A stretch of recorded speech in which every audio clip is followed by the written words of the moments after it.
Meu nome é Kathleen Beatriz, eu sou da turma T3V1, sou do grupo da Samantha, Gabriele e Thalita. E as outras meninas, que eu não lembro o nome agora. Mas eu vou falar sobre vasectomia e laqueadura.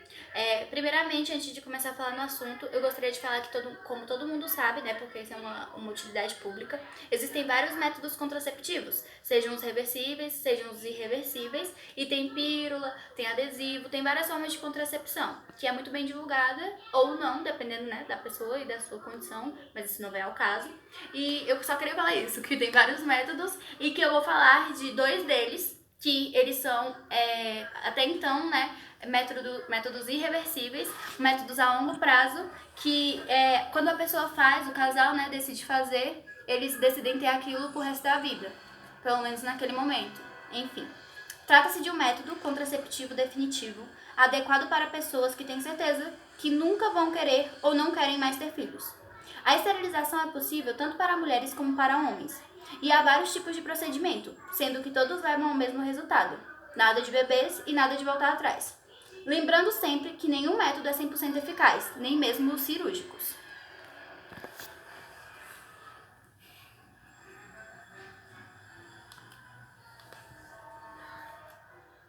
Nas mulheres, que no caso é a laqueadura. Uma maneira é por meio da ligadura e corte das trompas, sendo denominada laqueadura.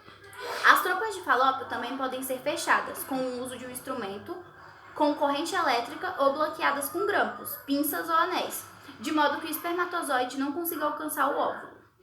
Um dispositivo médico é colocado no interior da trompa de falópio, através da vagina, com um cateter especial. Este é um dos métodos que pode fazer a laqueadura, mas também tem o tipo, que é esse daí, que é o via vaginal, que é o cateter especial, que é enfiado através da vagina.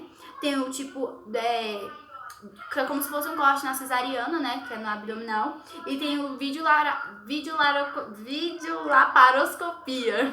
Tem a videolaparoscopia, essa daí mesmo. Que é colocado um cano, né, faz um buraco e é colocado um caninho com uma câmerazinha e lá ocorre o manuseio de os instrumentos que vão fazer ou o clampeamento ou o corte. Enfim, ocorre essa forma. Cada médico tem um método para fazer de um jeito e dependendo do jeito que é feito e do clampeamento ou o corte é irreversível e tem jeitos que a pessoa pode reverter. Essa é nas mulheres, né? E também outras coisas, outra curiosidade é que são 6 semanas para o casal pensar e desistir, né? Quando você falou, não, hoje eu quero fazer uma laqueadura, e aí você vai lá no médico e fala, ele vai, mesmo que você já tenha saído de lá com tudo certinho, ele não vai fazer a cirurgia imediatamente, ele vai deixar um tempo, e esse tempo é de 6 semanas, no caso das mulheres, né, que é a laqueadura. Outra coisa também é que o parceiro tem que estar incluso nessa decisão. Então o marido precisa estar junto, se você tiver um marido, né? Se não tiver, você tem que ter no mínimo 25 anos ou 2 filhos, tem que seguir um desses princípios para você ter direito à laqueadura, né? Pela lei. E ele é um método definitivo, mas é reversível dependendo do método utilizado. E no local onde ele é feito. E não antecipa a menopausa, como muitas pessoas acham isso, né? Isso é um mito, não antecipa a menopausa e não interfere no ciclo menstrual também. Não tem nada a ver uma coisa com a outra. Agora eu vou falar nos homens. Antes, olha o slide.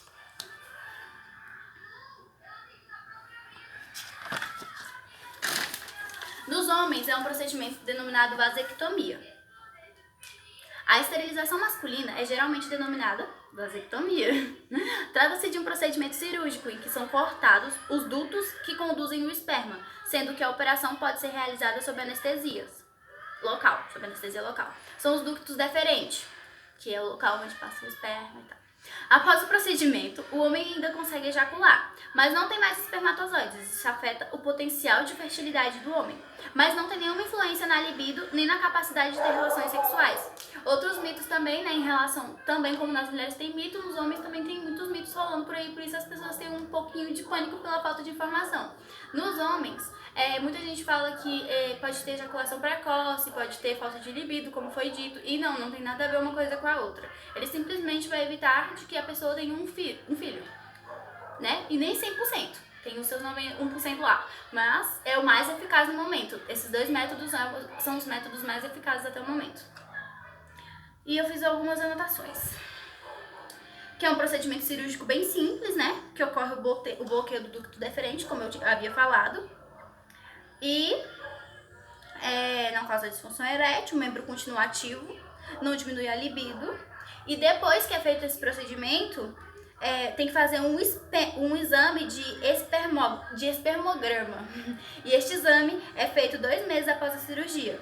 E depois que faz esse exame de 2 meses após a cirurgia, você espera 4 a 5 meses para fazer o segundo espermograma. Que isso vai determinar aquele 1% lá vagabundinho que você pode engravidar a mulher, sim, depois que você faz a vasectomia, no caso do homem. Assim como as mulheres também podem engravidar do homem depois que fazem a laqueadura. Nada é 100% eficaz até que você faça exames comprovando que aquilo foi realmente eficaz, né? Porque tem um tempo do nosso corpo se adaptar, porque foi um procedimento e tudo. E tem complicações, né? E normalmente as complicações são alergia à anestesia, tanto na mulher como no homem. Tem sangramentos e hematomas locais e dor, que são tratadas com antibióticos e anti-inflamatórios, né? Então, como ocorre? A esterilização é feita em hospital, principalmente com anestesia geral. A esterilização cirúrgica requer um tempo de recuperação maior, devido às características invasivas do procedimento. A operação afeta apenas o potencial de fertilidade da mulher e do homem. E não tem nenhuma influência na libido, ou na capacidade de ter relações sexuais, ou no ciclo menstrual, no caso das mulheres. Vantagens: dura para sempre, é bastante eficaz, não interrompe o sexo, não é afetada por outras medicações, é adequada para todas as pessoas que nunca vão querer ou não querem mais ter filhos ou desejam uma opção anticoncepcional definitiva e livre de hormônios. Porque, como todos sabem, né, o anticoncepcional é uma bomba de hormônio no organismo da mulher, mesmo sendo eficaz, né, contra a gravidez, mas tem outras prejudicialidades aí. E a vasectomia e a laqueadura, tanto no homem como na mulher, não tem tanto abalo no corpo. As desvantagens é que pode causar dor, sangramento, infecção e outras complicações pós-cirúrgicas, e raramente pode haver falhas em que as trompas de falópio voltam a abrir e o bloqueio é incompleto. Isso significa o que eu falei, que meu método é 100% eficaz e que a pessoa pode se engravidar depois. A esterilização é às vezes reversível, apesar de o procedimento ser complicado e raramente dar certo. Não requer a assistência de um profissional da área da saúde, não protege contra infecção por HIV, AIDS e outras doenças sexualmente transmissíveis. Essas são as desvantagens. Requer assistência de um profissional da área da saúde. Requer. Cuidados de enfermagem. O profissional de enfermagem deve preparar o paciente para a realização dos exames físicos e laboratoriais. Tem que ficar atento aos sinais e dar apoio psicológico. Aos sinais vitais e dar apoio psicológico. Verificar roupa cirúrgica, se está tudo certinho para o paciente entrar na cirurgia. Antisepsia da pele, tricotomia, jejum e preparo intestinal. Atenção às hemorragias e verificar os sinais vitais de 2 em 2 horas. E é isso. Esse foi o meu trabalho. Eu espero que tenha ficado completinho. Eu tentei trazer o melhor.